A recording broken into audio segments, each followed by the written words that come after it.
We're going to start with a pair of scissors, some thread. You can use any thread, your preference, to be honest. Wildfire, Fireline, I've got Eslon, so whichever you prefer. I've got a size 10 needle, that's my Eslon, and I've got 4 size 11 seed beads and 4 of the bamboo beads. So let's make a start on those. Oh, and I also have a stopper on the end of my thread, so just a little stopper bead on the end of there, just to stop everything from falling off.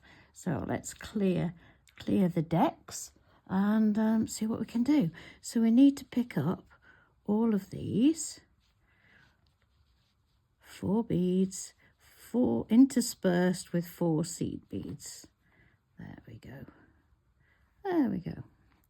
So now we bring those to the end of our thread, almost, and then we go through everything again. You'll be very, very familiar with this if you're used to doing seed beading, because this is how we make our circles. So let's pull that through. By the way, I've got 1/2 meter of thread here. You don't have to use that much if you don't want to, because we do tie knots in it, so we can always knot a new piece of thread onto it, so don't worry too much about that. Let's turn it round and go from this direction so you can see. So that's the last one. So pull that through. What we're going to do now is tie a knot. So we're going to pull those together and tie an overhand knot. So see if I can do it lying down so that you can see what I'm doing. There we go. Simple knot. And we need to pull that as tight as we can. And you will see that if you pull it tight, it forms the little square shape to start with. So let's tie another knot in there. What we need to do, as in all seed beading, is go around and around and around, just to firm it all up, because you'll see you can maneuver this and push it into any shape you want. But if we go round a few times, I won't go round a few times, but I'll just start it off so that you can see, and then so just go round and round in circles, basically, like that. Back to where we started. And then I have a habit of tying another knot when we get round to the first bit. Make sure it doesn't get caught on the board. There we go. Right, so we've got that loose cord coming out between that silver one and that black one. So we'll go through the silver one like that and tie it again. Just a quick overhand knot. Okay, right, like that. So now what I would do, I mean, as you can see, that's still moving about. I would go round and round that for about 4 or 5 times, and then you will get this lovely square. And as you can see, that's quite firm and gorgeous. So what I'll do is I'll take another needle. I think we've got a stopper bead on this, and we'll make the second loop. Now we make the second loop in a slightly different way. So we want 4 of these and 4 seed beads again. There we go. So we start off in exactly the same way. Seed bead, bamboo, seed bead, bamboo.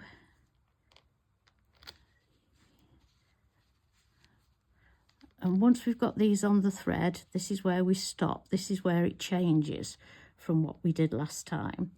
So we pull those down to the bottom. Now what we do is we go up through our first one. This is where it's slightly different, and this threads them all together. So we're going to go right round again as we did before, through there. So we're doing exactly the same thing, but we're going through that first square, for want of a better word. There we go. Round again. There we go.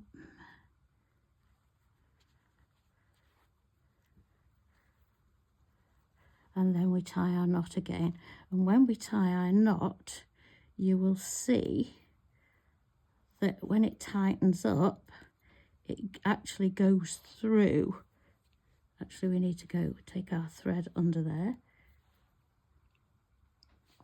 You will see that it will tighten up. I'll try and do this so you can see it. Do your overhand knot like that. And when it tightens up, I'll lie it down so you can hopefully see it. When you tighten it up, it goes through that other loop. So we're basically making a chain-like effect, really. So you do the same again. I'll go around once just to show you that it's no more difficult because it's going through that other one. It's exactly the same, to be fair.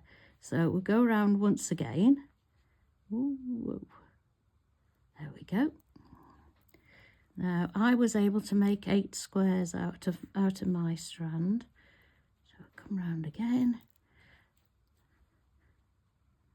It's just a matter of getting it in a position that's comfortable for you. Otherwise, it's exactly the same. So we go round again, back to where we started. And as before, let's get that out of there, like that. Go through there, through my last seed bead until I come to my original thread, and I would tie another knot then. I over tie probably just to make it secure, because you don't want to go through all this work and then find out that it's gonna pull apart.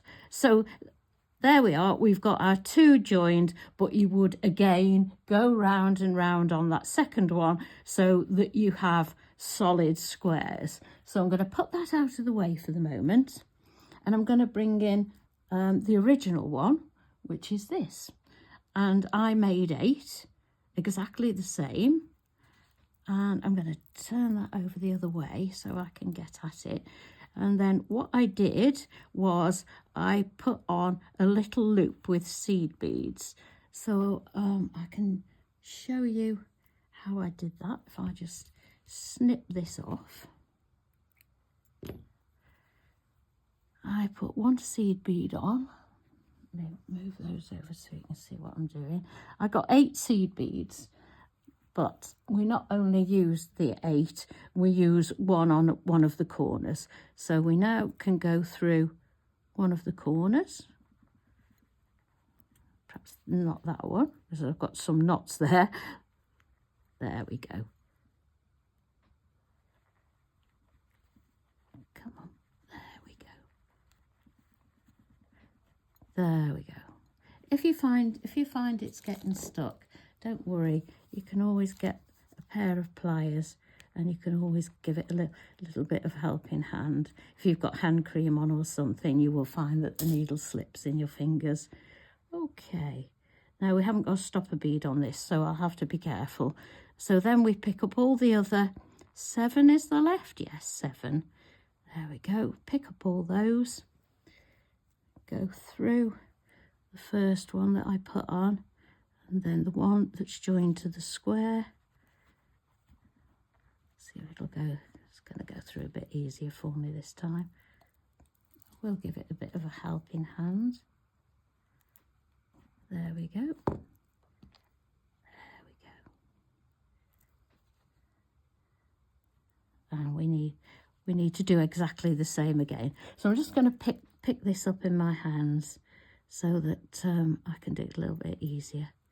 There we go. And we do exactly the same again. Keep turning it. Do it so it's most comfortable for you.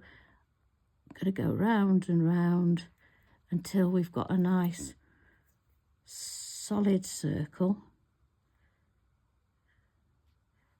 Come out there and back to tying the knots again. There we go. So I'm going to tie another knot here as we did before. There we go. There we go.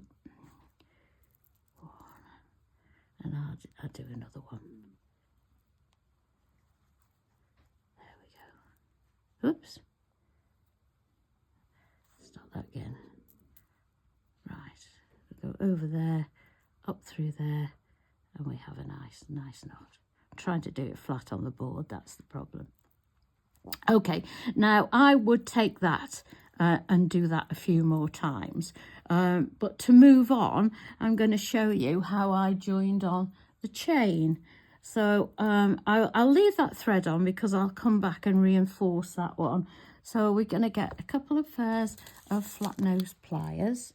For this, we need 2 jump rings. Well, altogether, we need 4 jump rings for both sides. But for this side, we need 2 jump rings, the other half of the clasp. Let me bring them in so you can see. The other half, the clasp, and a piece of chain. My chain measures 7 inches, and that measures 7 inches. And then I've got my pattern in between. So what we need to do is open our jump ring. There we go. And we need to go through our seed beading loop, thread on the chain. Let's see if we can do that. There we go. Thread on the chain like that. Close it up, give it a little wiggle. And then we get to the other end of the chain. Do exactly the same again, but we're going to put the clasp on this time. Whoops, it's alive. There we go. So we're going to pop the chain on like that, and we're going to pop the other side of the clasp on. Close that up, give it a little wiggle. There we go. Smooth these needles out of the, oh no, it's joined on, sorry, I was going to move that out of the way. Right, so then we've got our clasp on, we've got our chain on, and we've got a pretty necklace. So let's move this out of the way so you can see. We've got a toggle clasp on the end there, and a really pretty, unusual necklace. There we go. So that's all there is to it.